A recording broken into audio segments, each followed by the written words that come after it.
Malapita Sarvagnapitam, and the Supreme Pontiff of Hinduism is the present Mahamandaleshwar, or the Supreme Spiritual Head of Mahanirvani Akhada, the largest epic monastic order. The Supreme Pontiff of Hinduism is also the 1008th Acharya Mahamandaleshwar, the head for all spiritual leaders of Atala Akhada, the ancient apex body of Hinduism. The present 23rd Guru Mahasanidhanam of Dharmamukti Swarga Paramadhinam, and is elected as the Supreme Pontiff of Hinduism by a congregation of over 1,000 Hindu leaders. The Supreme Pontiff of Hinduism is revered as a teacher of Hinduism, most prolific, most viewed and read and watched, and he is the author of 300 books and 10,000 articles in 3 languages, including English, Tamil, and Sanskrit, which are translated into 50 further languages and over 1,000 titles. Over 20 million copies of books and articles are sold, read, and downloaded, and over 10,000 hours of discourses are available on the HDH Nithyananda YouTube channel.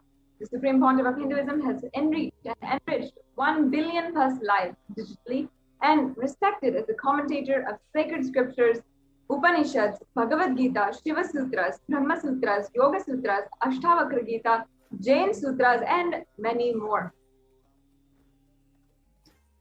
The Supreme Pontiff of Hinduism is also honored as the leader of Hinduism, the most awarded internationally recognized Hindu leader, reviver of 108 ancient Hindu sampradayas, including the Rudrakanyas and Rudras, Rishis and Rishikas, Bhairavas and Bhairavis, and Sannyas.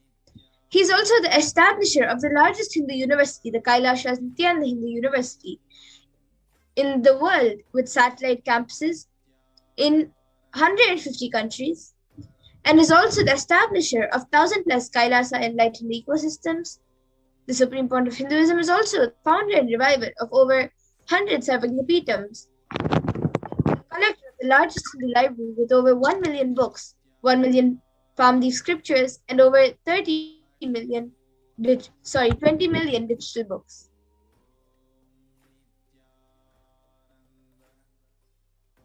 So now we will go further into the next segment of today's program and start the Power Manifestation segment led by Ma Madhura, and we will enter into the further segments of today's program. So thank you for joining with us, each and every one. We hope you stay for the rest of the program and invite you to make this conscious breakthrough happen in your life. We'll be right back with you after a few minutes.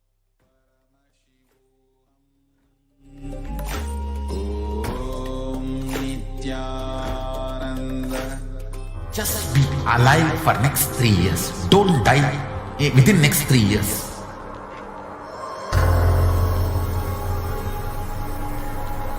Just don't die within next 3 years. Be alive. Somehow be alive. I'm working sincerely. I will reach you somehow. Somehow I will reach you. It's my commitment to humanity.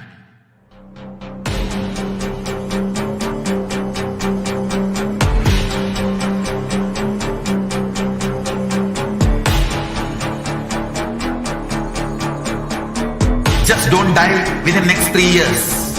I will reach you wherever you are, whichever corner of the world you may be. I will reach you with enlightenment. You manifesting the space, state, powers, being Paramashivoham. It is possible, and it is possible for you.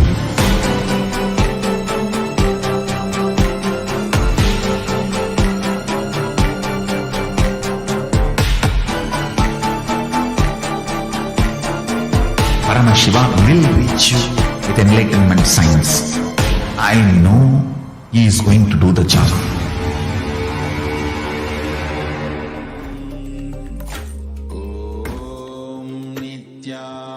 Nithyananda Paramashivoham.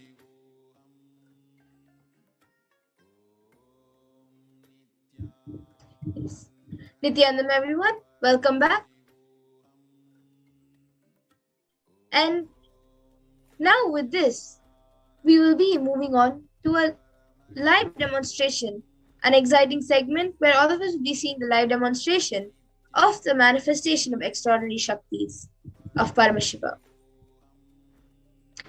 Today, the Balasans, the Nithyananda yogis, and the initiate disciples of the Supreme Point of Hinduism will be demonstrating the powers of the third eye and sharing with all of us the experiences and results of the extraordinary manifestation of the divine powers awakened in us through the Diksha, the initiation.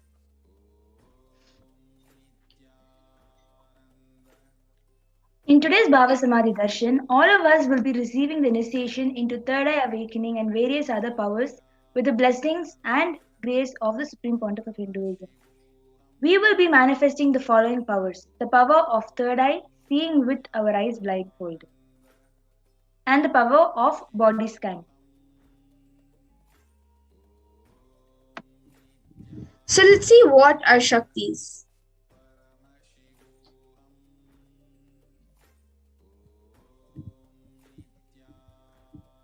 In the Vedagam, as the source scriptures of Hinduism, Paramashiva reveals in elaborate detail that every human being is hardwired to be able to manifest 463 plus extraordinary Shaktis. The divine powers, manifesting powers, the Shaktis, are described as a system, method, and science for human beings to explore the various possibilities and powers and have access to various states of consciousness. Shaktis manifest from fundamental cognition that you are a divine. You need to manifest the divine, and not you are a man and you need to reach the divine. Now, all of you might have heard the term Siddhis. So let's see what the difference is between Shaktis and Siddhis. Shakti is expressed from the space of enlightenment as a side effect of feeling connection with the divine and high integrity with the Guru, and are a source of enlightenment. Whereas Siddhis are powers that manifest from tapas or penance for enlightenment and are on the path of enlightenment.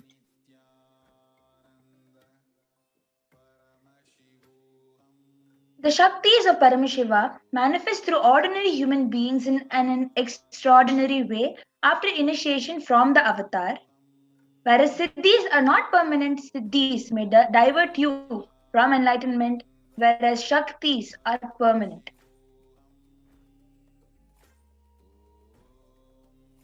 And the source of all these Shaktis, Paramashiva, is the primordial divinity in Hinduism, the ultimate reality and cause, which is self-effulgent Swayam Prakasha, all-pervading, unchanging in time, space, form, and causality. As the fundamental base of Avyakta, the unmanifest, and Vyakta, the manifest existence, he performs the Panchakritya or 5 cosmic acts of Shrishti, creation, Sthiti, sovereign rulership and maintenance, Samhara, rejuvenation, Throbhava, pulling out of delusion, and Anugraha, which is liberating grace for all living entities.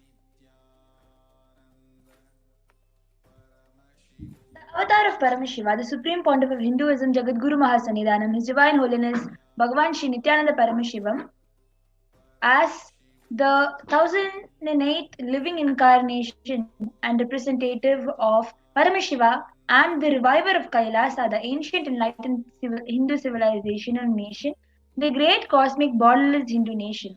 Ever since the beginning of the civilization, the Sanatana Hindu Dharma has been the cradle of enlightened beings and highly advanced sciences. It was where the science of enlightenment and powers, Shakti, was lived and taught as a lifestyle. For the first time in modern day, the Supreme Pontiff of Hinduism is reviving these yogic sciences and transmitting it to the world at a record-breaking, never accomplished before. So now let's take a look at the Guru Parampara, where this knowledge and science of manifesting these Shaktis are passed down from one generation to the next through the Diksha, the initiation by the enlightened Gurus. So the Supreme Point of Hinduism, being recognized as an incarnation at a young age, was trained and taught these sciences to revive the initiations and knowledge repositories for billions to manifest the science of form manifestation from the disciplines of Vedanta, Tantra, Sri Vidya, Yoga and Yoga powers, Mantra Shastra, Siddha Vidya, science of Aushadha, Advaita and Bhakti Yoga, Paramashivoham and Paramashivoham. So you all can take a look at the screen, the pictures of all the various gurus, enlightened beings who have taught Swamiji and trained Swamiji into the yogic powers and the sciences from a very young age.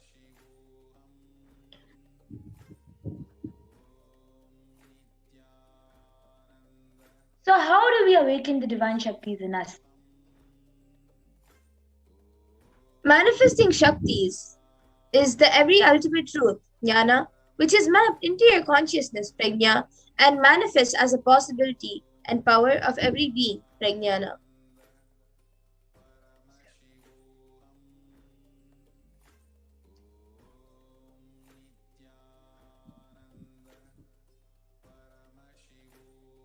So now the science of power manifestation is authenticated through four aspects of evidences or the pramanas.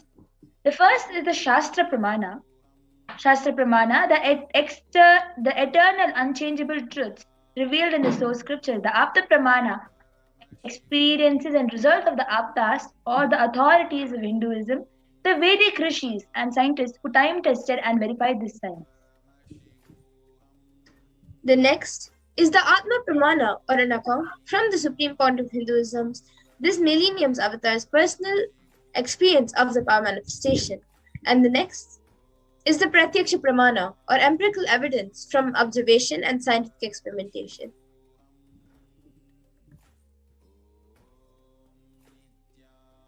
Vedagamas is a living applied science. Vedas are the ultimate superior authority for Hinduism. Vedas are pure science where the ultimate truths are explained. Agamas are the scriptures where the applied technology, the applied science is expanded.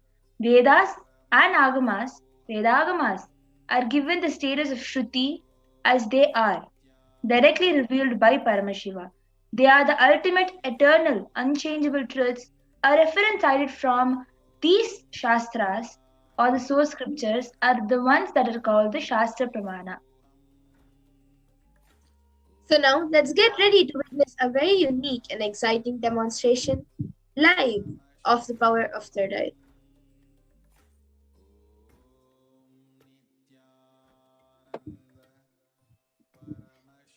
The Shastra Pramana, the scriptural reference to manifest the powers of third eye, come from the Vijnana Bhairava Tantra, the 34th verse.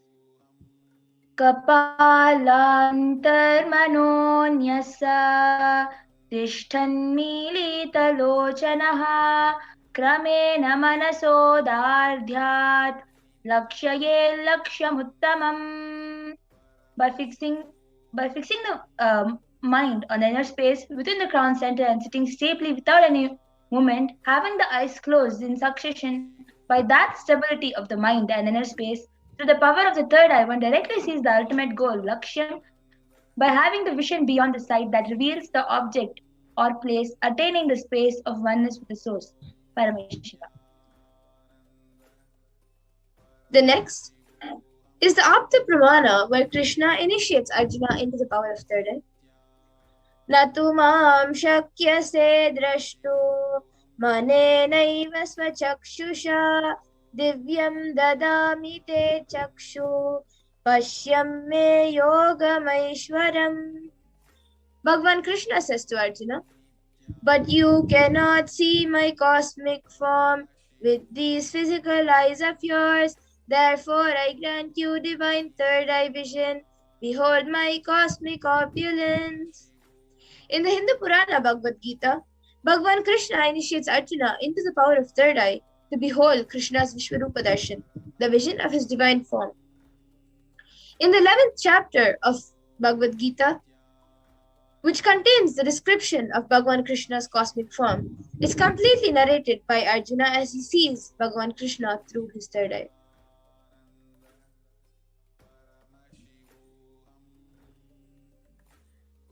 Atma Pramana, in Swamiji's own words, the first experience that I was able to see everything around me. In Swamiji's own words, the first experience that I was able to see everything around me, above me, the whole 360 degree, 10 directions, Beloved me. Everything I realized, not only I was able to see, I was able to feel, experience all of that as me. The next is the Pratyaksha Pramana, the empirical evidence from observation and scientific experimentation. So, using a PET, a positron emission tomography, observations and scientific experimentations were done on the Supreme Pontiff of Hinduism's own brain waves, and it was measured that when doing daily activities, there is high activity measured in the brain where the third eye is located, and when in deep samadhi state, only the third eye region is active and almost 90% of the rest of the brain is at peace.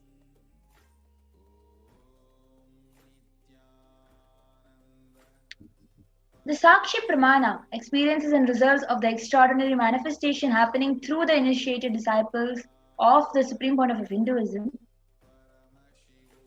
This rare sacred science of third eye awakening. This rare sacred science of third eye awakening is being made available to humanity for their ultimate enrichment and conscious evolution by the Supreme Pontiff of Hinduism, Jagadguru Mahasannidhanam, His Divine Holiness Bhagavan Nithyananda Paramashivam, as a living incarnation of Paramashiva.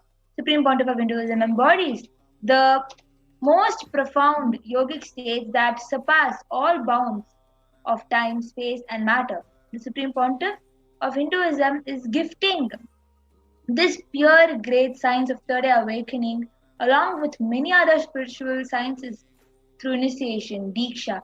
Millions of people have been initiated by the Supreme Pontiff of Hinduism and are experiencing the profound results as extraordinary powers in their life every day. Yes, so now, in just a minute, we will be getting into the live demonstration of the powers of third eye. So please stay tuned and we will be back.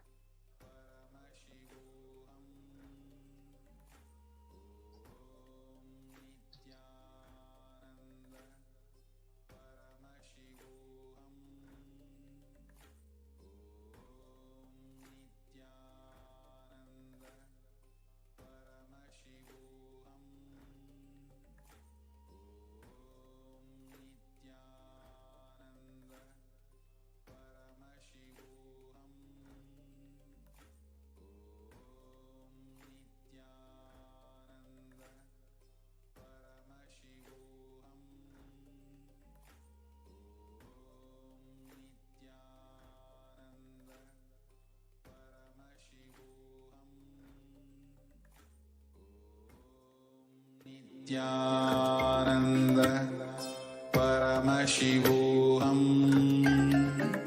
Om Nithyananda Paramashivoham. Om Nithyananda Paramashivoham. Om Nithyananda Paramashivoham. Om Nithyananda Paramashivoham. Om Nithyananda Paramashivoham. Om Nithyananda Paramashivoham.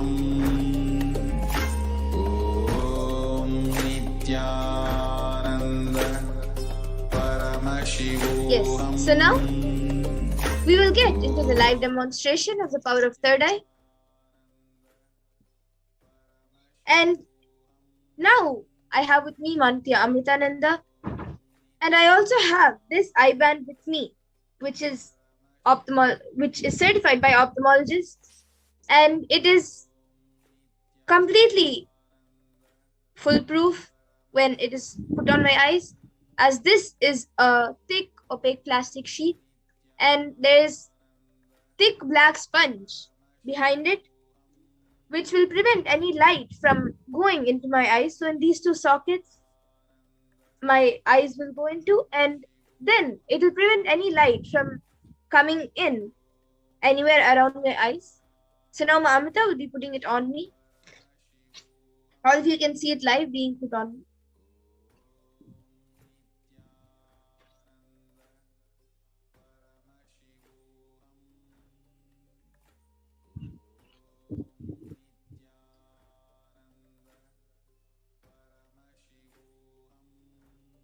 You can tighten it a little bit.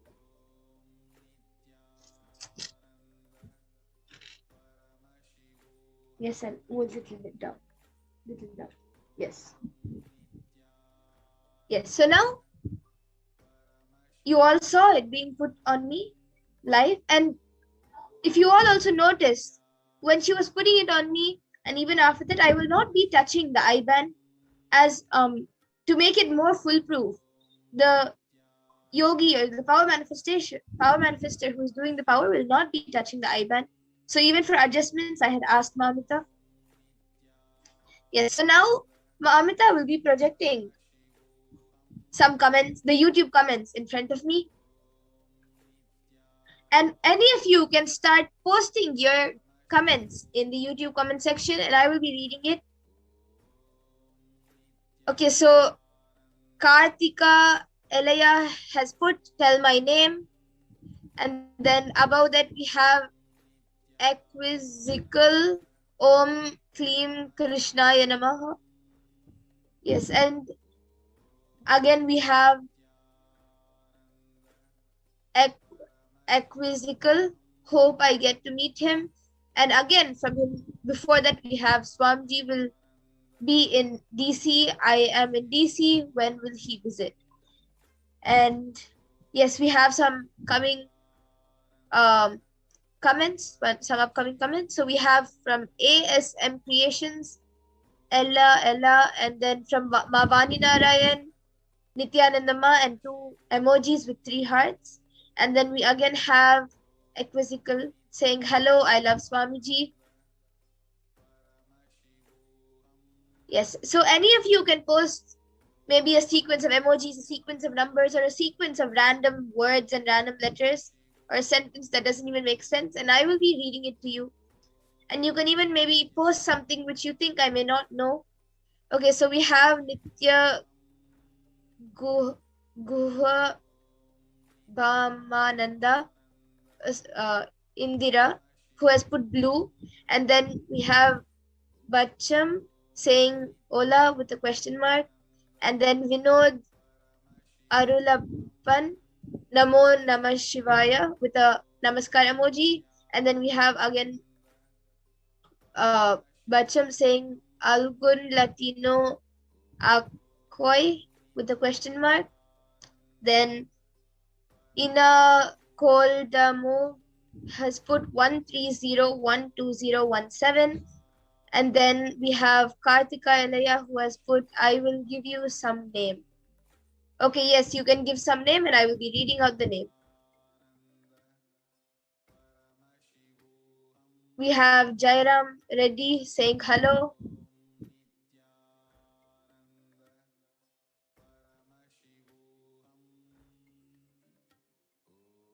Yes, anyone else who would like to put in a comment and I will be reading it out?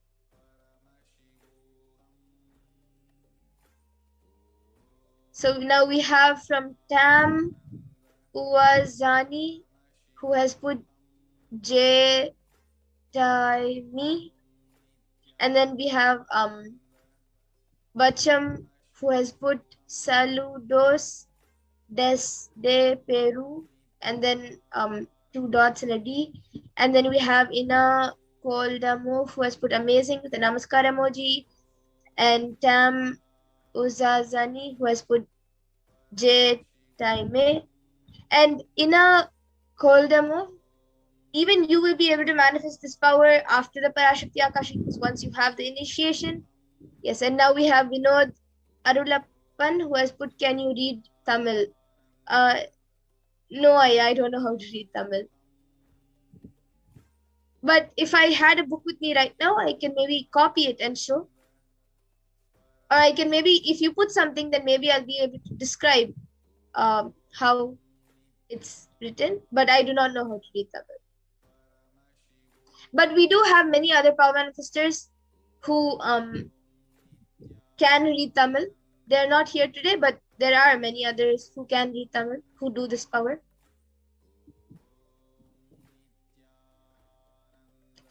Yes, now we have Edison Monteiro, who has put Haima and a heart emoji.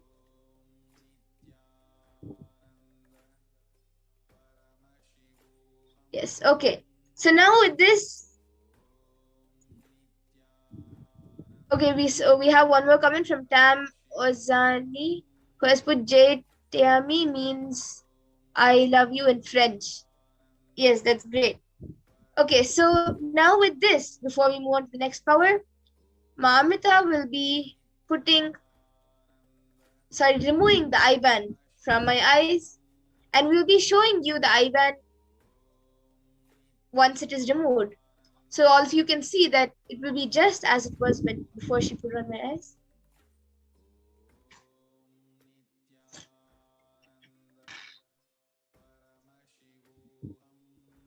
Yes, so all of you can see the eye band.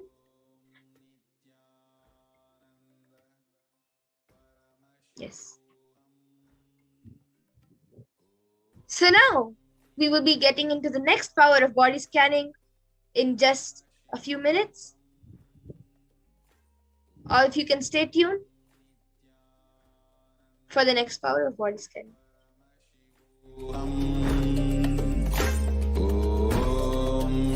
Nithyananda Paramashivoham. Om Nithyananda Paramashivoham. Om Nithyananda Paramashivoham. Om Nithyananda Paramashivoham. Om Nithyananda. Yes, so now let's get into the power of body scanning.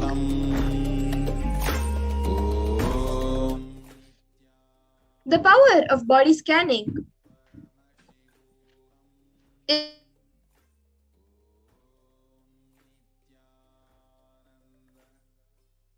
diseases or medically diagnosed issues and provide solutions through the third eye. The Shastra Pramana, the scriptural reference to manifest powers of body scanning. Swadehe jagato vapi sukshma sukshmatarani cha tattvani yani nilayam dhyatvante vyajyate para. Bhagavan Paramashiva says, cognize deeply that from the subtle to the subtlest constitutive principle of your whole body, Swadeha, or of the whole universe, simultaneously consists of the essential reality they are being absorbed in their source cause, Paramashiva. By the experience of such restful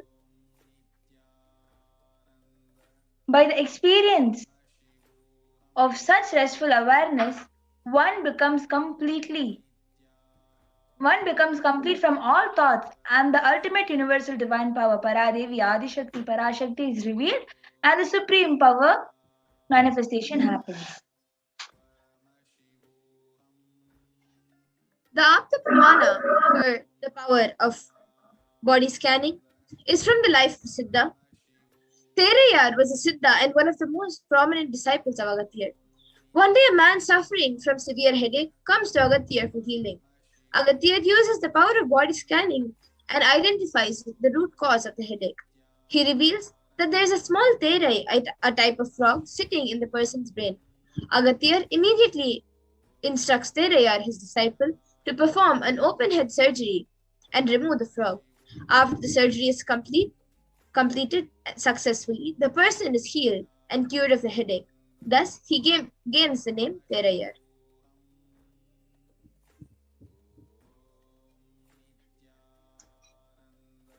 The Atma Pramana accounts from the Supreme Pontiff of Hinduism, Jagadguru Mahasannidhanam, His Divine Holiness Bhagavan Nithyananda Paramashivam's life that time tested and authenticated this science. On 22nd December 2019, the Supreme Pontiff of Hinduism, His Divine Holiness Bhagavan Nithyananda Paramashivam, revealed how Swamiji uses the power of body scanning. Paraphrasing his words, only when I had a multiple compound hand fracture I was forced to go for surgery and therefore for medical checkups related to that. At that time, they detected heavy metal quantity in my different organs. It was revealed that I had been poisoned without our knowledge. I immediately used diagnostic method instead of medical facilities to study the body condition due to the poisoning. Through body scanning, I found out that the problems, the imbalances had happened and where balance has to be done. I used allopathy as the second opinion to verify my findings. Yes. And now on the screen, also you can see the Sakshi Pramana of the power of body scanning. You can all see few disciples, few of thousands of disciples who have been initiated into the power of body scanning have shared their experience on social media. You can see screenshots of that. And now we will be getting into the live demonstration of the power of body scanning. So any of you who would like a body scanning, we will take just a few in the interest of time. But whoever would like a body scanning can put your comments in the YouTube comment section and we will be doing a body scanning for you.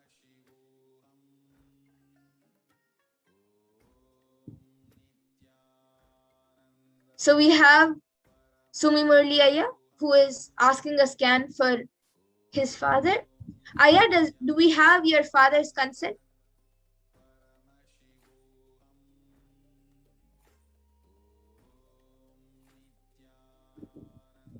Sumi Murli Aya, do we have your father's consent, Aya? So we can do the body scanning? And anyone else who would like a body scanning?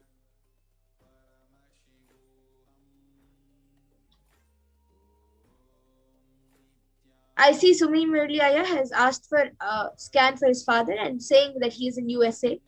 Aya, would you, do we have your father's consent? Yes, okay. So Ma Pragnana, you can maybe scan Sumi Murli Aya's father, who is in US right now. And we have Kartika Elaya, who is asking for a body scanning. So yes, Kartika Elaya, now I will be scanning your body. So both me and Ma Pragnana will be scanning, will be doing the power of body scanning for Sumi Murli Aya's father and for Kartika Elaya. Both of you are getting the scan. So please stay tuned in to get the scanning done.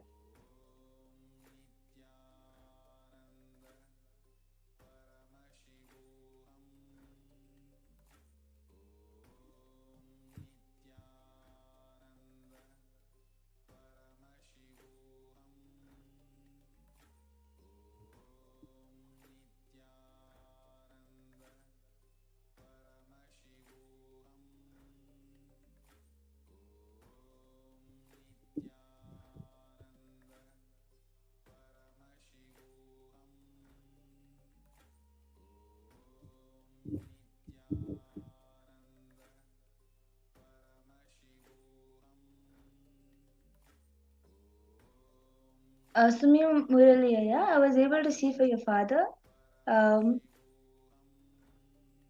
He is facing I'm able to see something red that is forming inside, in between his chest area and his stomach area, right in between there.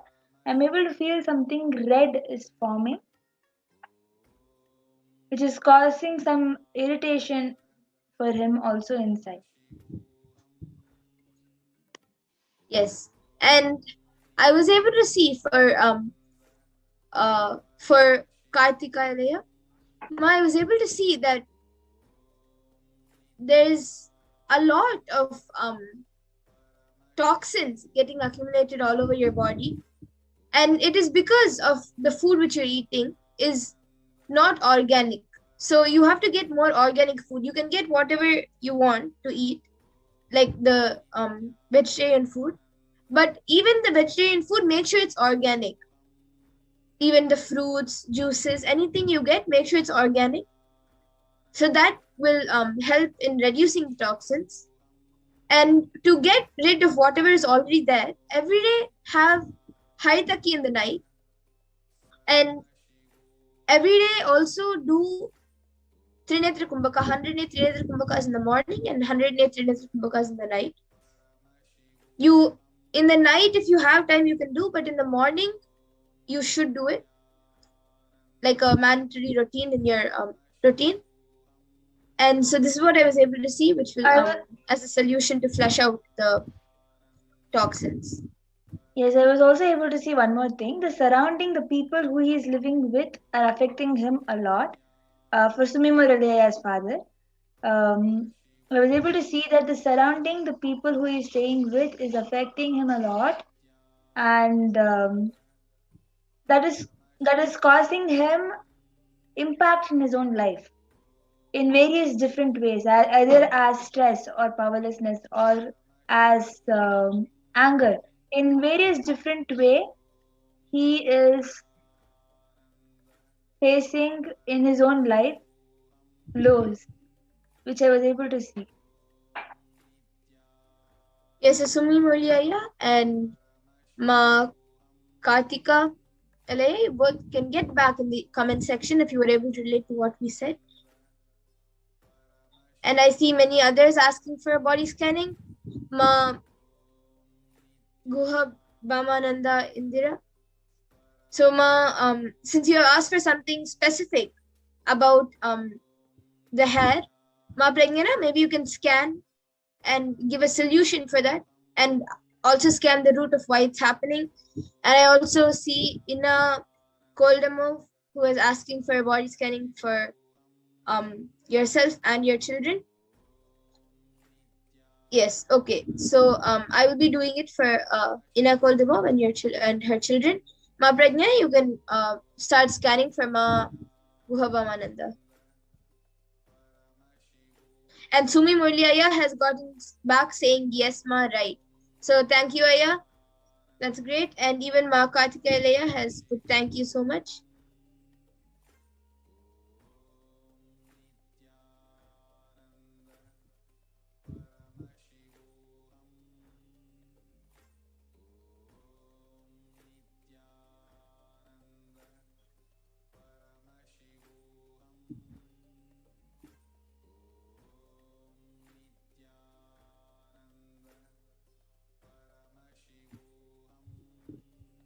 Okay. So Ma Ina Koldamo, I was able to see that for you, you're putting a lot of stress on yourself. Like you feel that the amount of work you have and the type of work you have, you will not be able to ask others for help, or you feel that even if you ask others for help, they will not be able to finish it properly. So even if they don't finish it properly and comes back to you, then you might have to do double of the work. So because of that, you put double the amount of stress on yourself. And so at the end of the day, you're not able to finish whatever you had in mind, either the work or the normal routine. You are not able to balance it properly, and also because of that, you also get really incomplete because you're not able to complete everything and you get really stressed out. So I was able to see for this, the solution is, if every day, just in your schedule, add little bit meditation. Don't, you can see any meditation process which Swamiji has given on YouTube, and whichever you're comfortable with, you can do it. Some meditation, either there are many meditations which Swamiji has given actually, so you can choose whichever you're comfortable with. And every day, even if you have how much ever work you have, sometime in the day, either in the morning or in the night, in the afternoon, whenever you're just little bit available, even for like maybe 10 minutes, do the meditation for 10 minutes and try relaxing your mind. This will help you to slowly be able to manage everything and not get really stressed out. And I was able to see for your children, there is no specific problem, like they're quite healthy. I was just able to see if they become more active, it will be good. So